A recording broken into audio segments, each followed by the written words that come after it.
نبی کریم صلی اللہ علیہ وآلہ وسلم پر پہلی وحی کہاں نازل ہوئی؟ خانہ کعبہ، مسجد نبوی، غار ثور یا غار حرا؟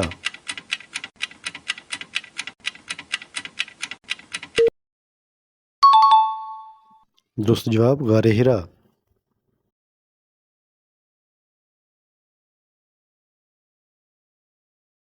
وحی کے بعد حضرت خدیجہ رضی اللہ تعالی عنہا آپ کو کس کے پاس لے گئیں؟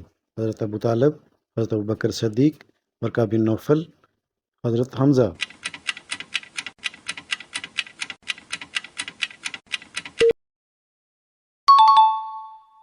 درست جواب ورقہ بن نوفل۔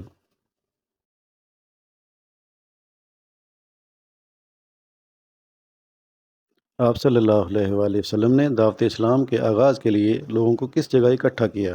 کوہ طور، کوہ صفا، غار حرا، مدینہ المنورہ؟